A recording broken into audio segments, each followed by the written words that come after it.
REEVES and Labour exposed. Rachel Reeves left squirming by Laura Kuenssberg during fiery clash. Rachel Reeves, the Chancellor of the Exchequer for the Labour Party, found herself in a challenging position during a recent BBC interview with Laura Kuenssberg. The discussion centred on the government's first budget, specifically the contentious rise in national insurance, NI, for employers, which has sparked considerable public outrage. The interview became particularly heated as Kuenssberg pressed Reeves on the rationale behind the NI increase.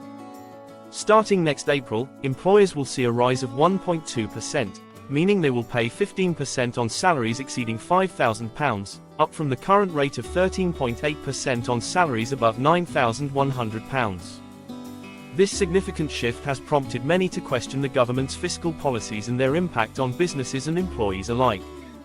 In response to Kuenssberg's inquiries, Reeves acknowledged the criticism, stating, "I'm not immune to their criticism, but we've got to raise the money to put our public finances on a firm footing."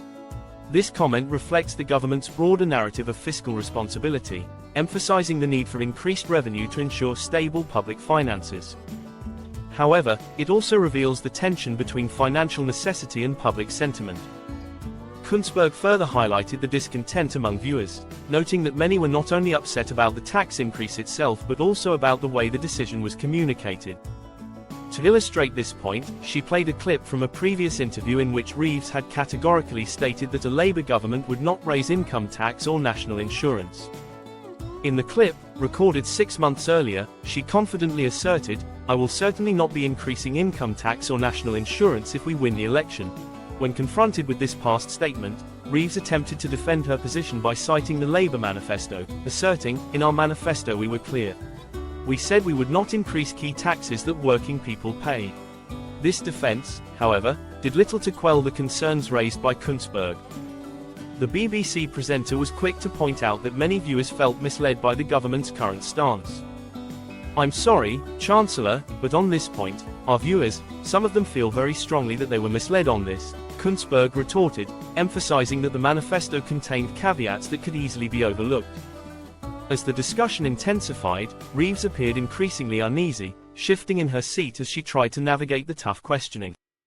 She interjected, "No, it was before the commitment in the manifesto," attempting to clarify her earlier statements. This defense seems somewhat tenuous, given the public's perception of broken promises and shifting political narratives. Despite her discomfort, Reeves acknowledged the validity of public concerns regarding the NI increase. "I'm not immune to the concerns that people have around the increase in employer national insurance," she stated, indicating an awareness of the broader implications of this policy on businesses and workers. The clash between Reeves and Kuenssberg highlights the ongoing challenges facing the Labour government as it seeks to implement fiscal policies amid a climate of skepticism and disappointment. The conversation reflects a broader struggle within the party to balance the need for increased revenue with the expectations of the electorate, particularly in light of prior commitments made during the election campaign. As the Labour government moves forward with its budgetary decisions, the fallout from this interview may resonate with voters, influencing public perception and trust. The ability of Reeves and her colleagues to effectively communicate their policies and address public concerns will be crucial as they navigate the complex landscape of governance in the coming months.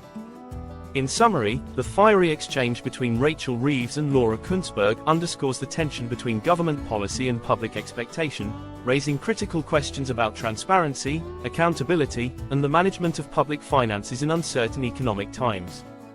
As the Labour government continues to implement its budget, the response from both the public and the opposition will likely shape the political discourse in the near future.